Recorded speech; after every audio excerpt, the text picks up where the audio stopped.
मुझे इंस्टाग्राम और फेसबुक पर बहुत सारे लोग ऐसे मैसेजेस करते हैं कि मैं चिंता में से होकर जा रहा हूँ। वो अपने जीवन में कई प्रकार की मुसीबतों में से होकर जा रहे हैं, जिसके कारण वो बहुत ही ज्यादा चिंतित है। तो अभी उनका क्वेश्चन ये होता है कि मैं चिंता से छुटकारा कैसे पाऊं। परमेश्वर का धन्यवाद करते हैं कि परमेश्वर ने हमें अपना वचन दिया है और इस वचन में हर एक प्रॉब्लम का सोल्यूशन है जो हम इस जीवन में फेस करते हैं। और परमेश्वर ने हमें बाइबल में बताया है कि हम चिंता से हमेशा के लिए छुटकारा कैसे पा सकते हैं। आज की इस वीडियो में मैं आपको परमेश्वर के वचन के साथ 10 ऐसे तरीकों के बारे बताऊंगा जिनके द्वारा आप चिंता से हमेशा के लिए छुटकारा पा सकते हो। तो आइए शुरू करते हैं नंबर 1 से। अपनी सारी चिंता को परमेश्वर पर डाल दो। बाइबल में लिखा है अपनी सारी चिंता परमेश्वर पर डाल दो क्योंकि उसको तुम्हारा ध्यान है। बहुत सारे लोग अपने जीवन में कई प्रकार की चिंता करते रहते हैं, लेकिन परमेश्वर का वचन हमें कहता है कि तुम्हारे जीवन में चाहे जो कुछ भी है वो सारी चिंता को आप परमेश्वर पर डाल दो क्योंकि परमेश्वर को तुम्हारा ध्यान है। दूसरे शब्दों में अपनी सारी चिंता आप परमेश्वर को दो और आप खुद किसी भी चीज की चिंता ना करो। क्यों? क्योंकि परमेश्वर आपकी चिंता करते हैं, परमेश्वर आपका ध्यान रखते हैं, परमेश्वर आपकी देखभाल करते हैं। इसलिए आप अपनी सारी चिंता परमेश्वर पर डाल दो और किसी भी चीज की चिंता ना करो। इसका मतलब है कि चिंता करना आपका काम नहीं है, लेकिन चिंता करना परमेश्वर का काम है। परमेश्वर आपके पिता है और आप उसके बच्चे हो और परमेश्वर अपने बच्चों से नहीं चाहते कि वो चिंता करे, लेकिन परमेश्वर अपने बच्चों से यही उम्मीद रखते हैं कि मेरे बच्चे अपनी सारी चिंता मुझी पर डाल दे, क्योंकि परमेश्वर आपके सारे बोझ को उठाना चाहता है। परमेश्वर ऐसा बिल्कुल भी नहीं चाहते कि मेरे बच्चे बोझ में से होकर जाए, लेकिन परमेश्वर ये चाहते हैं कि आप अपना सारा बोझ उसी को दो और वो आपका बोझ उठाने के लिए तैयार है क्योंकि वे आपसे प्यार करते हैं। इसलिए यदि आप इस समय किसी चिंता में से होकर जा रहे हो तो इसी समय अपनी सारी चिंता परमेश्वर पर डाल दो, क्योंकि परमेश्वर का वचन आपको यही करने की आज्ञा देता है। और परमेश्वर से कहे कि प्रभु मैं इस चीज में से होकर जा रहा हूँ, लेकिन आपका वचन कहता है कि तुम किसी भी चीज की चिंता ना करो, लेकिन मुझे अपनी सारी चिंता दो। तो मैं इस समय अपनी इस चिंता को आपके हाथों में सौंपता हूँ और मैं आपका धन्यवाद करता हूँ कि आप मेरा ध्यान रखते हो, आप मेरी चिंता करते हो। 2, हमेशा परमेश्वर की योजनाओं में भरोसा रखो। बाइबल में यिर्मयाह 29 और उसका 11 वचन इस प्रकार से कहता है, क्योंकि यहोवा की ये वाणी है कि जो कल्पनाएं मैं तुम्हारे विषय करता हूँ उन्हें मैं जानता हूँ, वे हानि की नहीं वरन कुशल ही की है और अंत में तुम्हारी आशा पूरी करूंगा। तो यहाँ पर परमेश्वर का वचन हमें बताता है कि परमेश्वर के पास हमारे लिए योजनाएं हैं, यानी परमेश्वर ने हमारे जीवन के लिए योजनाएं बनाकर रखी हुई है। हम अपने जीवन में बहुत सारी योजनाएं बनाते हैं। हम योजनाएं बनाते हैं कि मैं ये कोर्स करूंगा, उसके बाद मैं इस डिग्री को रिसीव करूंगा और उसके बाद मैं ये नौकरी करूंगा और उसके बाद मैं इस देश में जाऊंगा, उसके बाद मैं उस लड़की या लड़के के साथ शादी करूंगा। ऐसी बहुत सारी योजनाएं हम अपने जीवन में बनाते हैं, लेकिन क्या आपको पता है कि परमेश्वर भी आपके बारे योजनाएं बनाते हैं, क्योंकि आप परमेश्वर के बच्चे हो। जैसे हम अपने बच्चों के लिए योजनाएं बनाते हैं, वैसे ही परमेश्वर भी अपने बच्चों के लिए योजनाएं बनाते हैं और परमेश्वर के बच्चे तो हम ही है। बाइबल में लिखा है कि जो परमेश्वर के विचार हमारे लिए है वो रेत के किनकों से भी अधिक है, जिसका मतलब है कि परमेश्वर के विचार हमारे लिए अनगिनत है, जिनकी कोई भी गिनती नहीं की जा सकती। तो आप खुद ही सोचे कि परमेश्वर आपसे कितना ज्यादा प्यार करते होंगे। उसके पास आपके बारे इतने ज्यादा विचार है जिनकी कोई भी गिनती नहीं है, वो गिनती से बाहर है। परमेश्वर आपके बारे में लगातार सोच रहे हैं। इसीलिए बाइबल में लिखा है कि मैंने तेरे चित्र को अपनी हथेली पर खोद कर बनाया है। आपका चित्र परमेश्वर के हाथों में है। आपका चित्र परमेश्वर के हाथों में क्यों है? क्योंकि परमेश्वर आपसे प्यार करते हैं और वो लगातार आपको देखते हैं और आपको देखकर वो लगातार आपके बारे में सोचते हैं। इसलिए कभी भी जीवन में आप ये चिंता ना करें कि मेरे जीवन में क्या होगा, मुझे क्या नौकरी मिलेगी या नहीं मिलेगी, क्या मेरी शादी होगी या नहीं होगी, और ऐसी बहुत सारी चिंताएं आप करते हो। लेकिन आप परमेश्वर के वचन में भरोसा रखें कि परमेश्वर के पास आपके लिए योजनाएं हैं। परमेश्वर ने आपकी शादी के लिए योजनाएं बनाकर रखी हुई है। परमेश्वर ने आपकी जॉब के लिए योजनाएं बनाकर रखी हुई है। इसके अलावा इस जीवन में जो कुछ भी आपके साथ संबंध रखता है उन सभी चीजों के बारे परमेश्वर ने आपके लिए योजनाएं बनाकर रखी हुई है। तो इसलिए सिंपली आप उससे प्रार्थना करें और उससे पूछे कि उसने आपके लिए क्या योजनाएं बनाकर रखी हुई है, क्योंकि परमेश्वर ने हमें पवित्र आत्मा इसीलिए दिया है कि हम परमेश्वर की गुप्त योजनाओं को जाने और वो पवित्र आत्मा आप पर परमेश्वर की योजनाओं को प्रकट करता है। नंबर 3, परमेश्वर की शांति को खोजे। फिलिपियो 4 अध्याय 6 और 7वां वचन, किसी भी बात की चिंता मत करो, परंतु हर एक बात में तुम्हारी निवेदन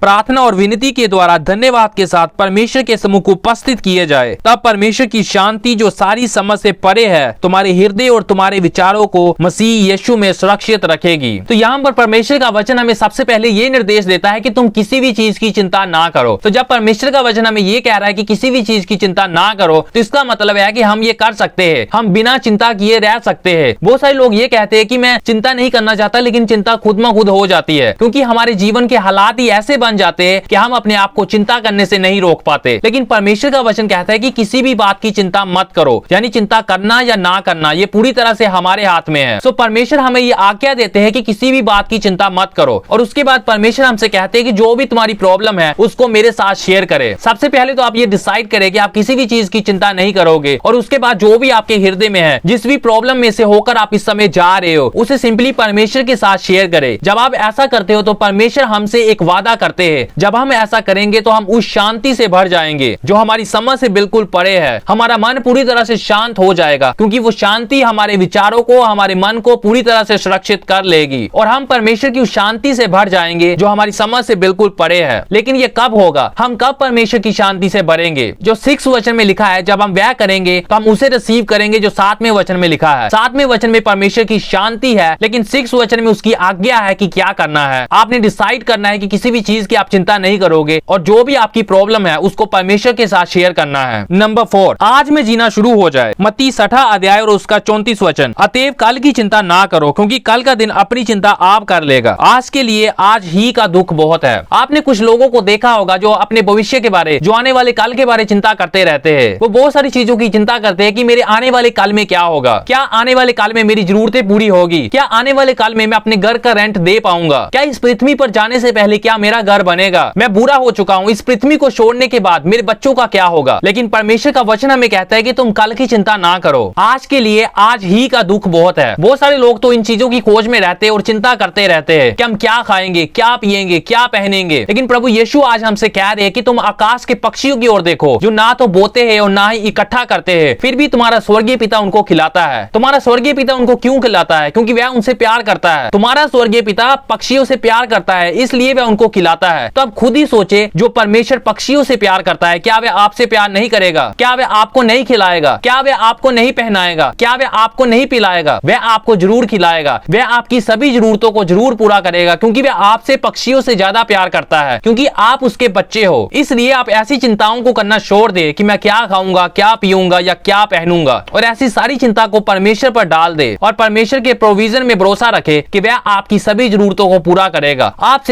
जो कुछ भी करते हो उसको पहला स्थान दे, और बाकी सारी जो जरूरतें हैं उसको परमेश्वर देख लेंगे। नंबर 5, हमेशा परमेश्वर की विश्वास योग्यता में भरोसा रखे। परमेश्वर विश्वास योग्य है और वे हमें कभी भी धोखा नहीं देते, लेकिन बहुत सारे लोग इसे भूल जाते हैं, जबकि उन्होंने ये बहुत बार सुना हुआ है, लेकिन वो फिर भी परमेश्वर में भरोसा रखने में स्ट्रगल करते हैं, क्योंकि उन्हें ये लगता है कि पता नहीं परमेश्वर अपना काम करेंगे या नहीं। फॉर एग्जाम्पल, परमेश्वर ने हम सबको बाइबल में कहा है, यशायाह 41 और उसका 10 वचन, मत डर क्योंकि मैं तेरे संग हूँ, इधर उधर मत ताक क्योंकि मैं तेरा परमेश्वर हूँ, मैं तुझे दृढ़ करूंगा और तेरी सहायता करूंगा, और धर्म में दाहिने हाथ से मैं तुझे संभाले रहूंगा। तो इस वचन में परमेश्वर हम सबसे ये वादा करते हैं कि मैं तुम्हें कभी नहीं छोड़ूंगा, लेकिन हमेशा तुम्हारे साथ रहूंगा। तो यदि परमेश्वर ने कहा है कि मैं हमेशा तुम्हारे साथ रहूंगा, तो इसका मतलब है कि वो हमेशा आपके साथ है। परमेश्वर ने हमसे बाइबल में कभी भी ये वादा नहीं किया कि तुम्हारे जीवन में कोई मुसीबत नहीं आएगी, लेकिन वचन हमें ये कहता है कि जब तू पानियों में से होकर जाए, जब तू नदियों में से होकर जाए, तो वो तुझे डुबो ना सकेगी, क्योंकि मैं तेरे साथ हूँ। वो पानी, नदियां और आग क्या है? वो हमारे जीवन में आने वाली समस्याएं ही है। तो परमेश्वर हमसे कहते हैं कि तुम्हारे जीवन में समस्याएं आएंगी, लेकिन उन समस्याओं के बीच मैं तुम्हारे साथ होऊंगा, मैं तुम्हें कभी नहीं छोड़ूंगा और कभी नहीं त्यागूंगा। इसलिए जब आप अपने जीवन में तूफानों में से होकर जा रहे हो, तो इसे हमेशा याद रखे, परमेश्वर की विश्वास योग्यता को हमेशा याद रखे कि वह हमेशा आपके साथ है। उन तूफानों के बीच उसने आपको अकेला नहीं छोड़ा है, लेकिन वह आपके साथ ही खड़ा है। परमेश्वर आपके साथ है, ये जानकर आप अपने तूफानों के बीच पूरी तरह से कॉन्फिडेंट हो जाए और पूरे विश्वास के साथ आप उन तूफानों का सामना करें। नंबर 6, हर बात में परमेश्वर को धन्यवाद दो। पहला थिस्सलुनीकियों उसका 5वां अध्याय और 18 वचन, हर बात में धन्यवाद करो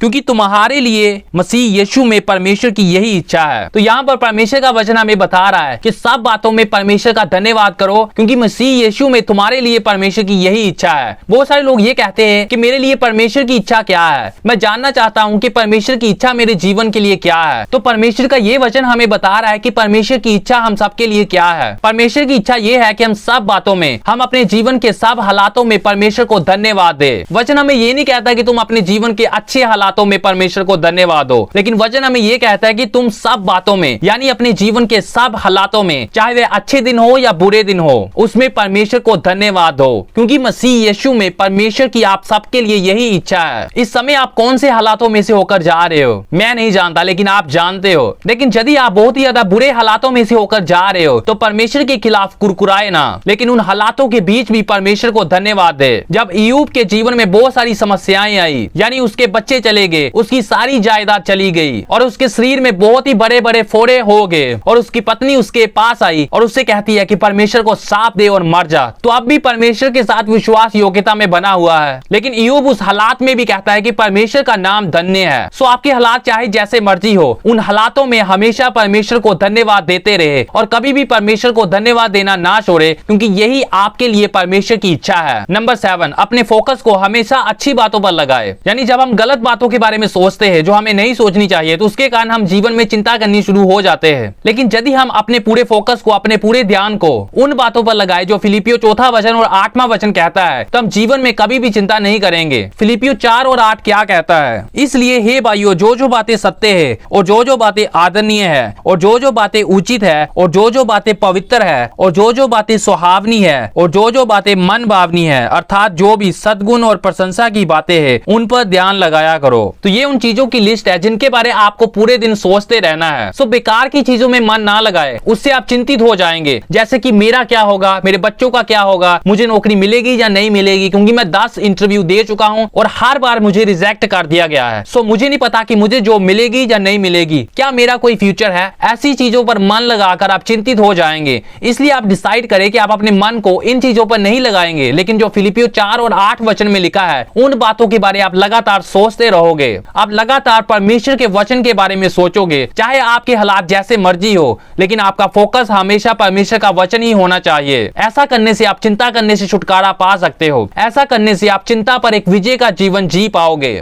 नंबर 8, परमेश्वर में आराम को ढूंढे। बाइबल में यीशु मसीह हमसे कहते हैं, मत्ती 11 और 28 वचन, हे सब परिश्रम करने वालों और बोझ से दबे हुए लोगों, मेरे पास आओ, मैं तुम्हें विश्राम दूंगा। हम अपने जीवन में कई प्रकार का परिश्रम करते रहते हैं और कई बार हम अपने जीवन में बहुत ही बड़े बोझ को उठाकर जीवन में चलते रहते हैं, एक ऐसा बोझ जिसे हम नहीं उठा सकते। और जब हम उस बोझ को नहीं उठा पाते तो हम एक चिंता का जीवन जीना शुरू हो जाते हैं। लेकिन आज प्रभु यीशु मसीह आपसे कह रहे हैं कि हे परिश्रम करने वालों और सब बोझ से दबे हुए लोगों, मेरे पास आओ, मैं तुम्हें विश्राम दूंगा। तो यदि आप इस समय अपने जीवन में थक चुके हो, आप बहुत ही बड़े बोझ के नीचे दब चुके हो, तो प्रभु यीशु का आज आपके लिए ये इनविटेशन है। वे आपको बुला रहे हैं कि आप उसके पास जाए और वे आपको विश्राम देंगे। वे आपको अपनी शांति से भर देंगे जो हमारी समझ से बिल्कुल परे है। परमेश्वर नहीं चाहते कि उसके बच्चे किसी प्रकार के बोझ को लेकर इस जीवन में चले। इसलिए यदि आप इस समय रो रहे हो अपने जीवन के हालातों के कारण और आपको ये लगता है कि कोई भी इस समय आपके साथ नहीं है, सभी ने आपको छोड़ दिया है और आपको उस प्रॉब्लम से बाहर आने का कोई भी रास्ता नजर नहीं आ रहा है और आपको ये लग रहा है कि यहाँ से बाहर आने का तो कोई दूसरा रास्ता है ही नहीं, तो आप इसी समय प्रभु यीशु के पास जाए, क्योंकि प्रभु यीशु आपको इनवाइट कर रहे हैं कि मेरे पास आओ और मैं तुम्हें विश्राम दूंगा। नंबर 9, हमेशा परमेश्वर के प्यार को याद रखे। बाइबल में लिखा है कि परमेश्वर ने हमसे ऐसा प्यार किया कि उसने अपना इकलौता पुत्र दे दिया हमारे लिए, ताकि जो कोई भी उसमें विश्वास करे वह नाश ना हो परंतु अनंत जीवन पाए। सो परमेश्वर का वचन हमें बताता है कि हमें परमेश्वर के द्वारा प्यार किया गया है। यानी हम अनाथ नहीं है, हम ऐसे नहीं है जिसे कोई भी प्यार नहीं करता, लेकिन हमें परमेश्वर के द्वारा प्यार किया गया है। तो आप खुद ही सोचे, जो परमेश्वर आपसे प्यार करता है, जिसने आपको शैतान और पाप की गुलामी से छुड़ाने के लिए अपने पुत्र प्रभु यीशु को इस संसार में भेजा,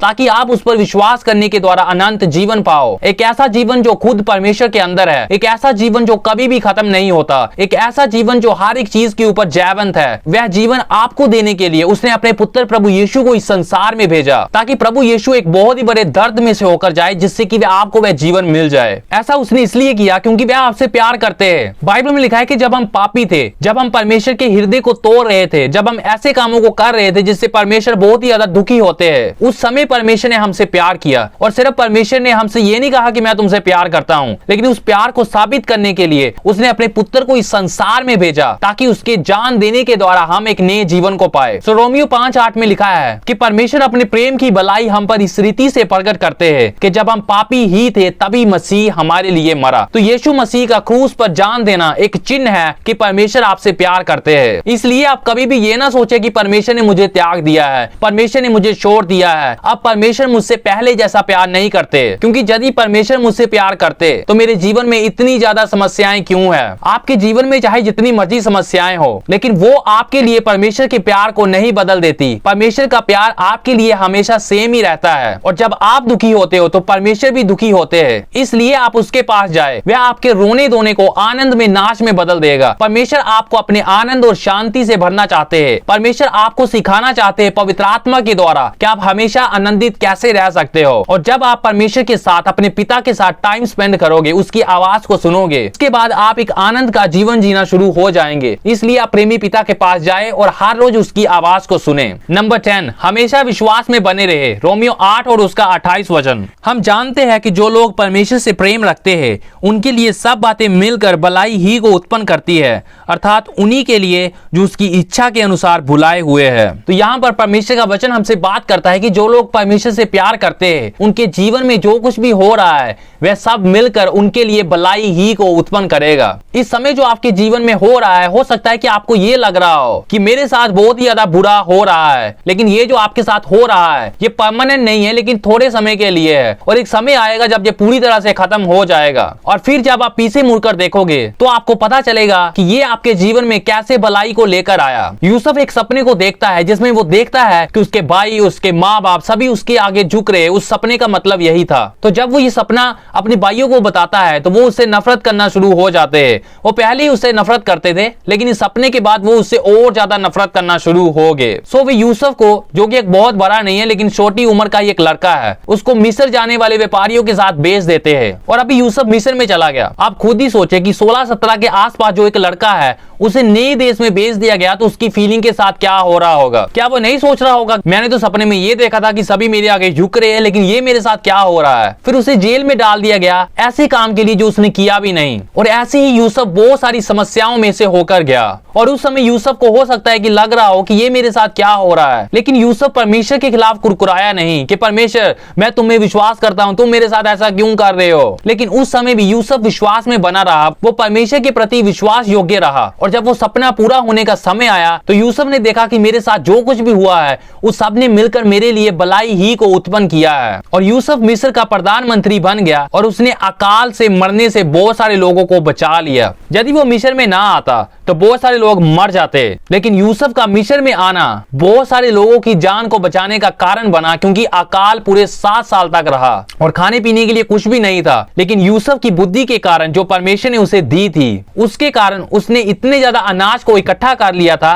कि वो सभी लोगों को उसी अनाज से खिला रहा था। सो इस समय आप अपने जीवन में चाहे कितने भी बुरे हालातों में से क्यों ना जा रहे हो, आप यूसुफ की कहानी को हमेशा याद रखें। तो आप उससे हमेशा याद रखें कि परमेश्वर हमेशा विश्वास योग्य रहते हैं। जैसे उसने यूसुफ को कभी नहीं छोड़ा, वो आपको भी कभी नहीं छोड़ेंगे। तो ये जो 10 बातें मैंने आपके साथ शेयर की है, इनको आज से ही अपने जीवन में अप्लाई करें। यदि आप इन बातों को अप्लाई करोगे तो आप चिंता से पूरी तरह से छुटकारा पा लोगे, क्योंकि परमेश्वर का वचन ही है जो हमें चिंता से पूरी तरह से आजाद करता है। हम अपने चैनल पर ऐसे वीडियोस लाते रहते हैं, तो यदि आप ऐसे और वीडियोस को देखना चाहते हो तो अभी हमारे चैनल को सब्सक्राइब करें और सभी नोटिफिकेशन को ऑल पर सिलेक्ट कर ले, ताकि आने वाले हमारे सभी वीडियोस आप तक पहुंच सके। Thank you very much for watching this video.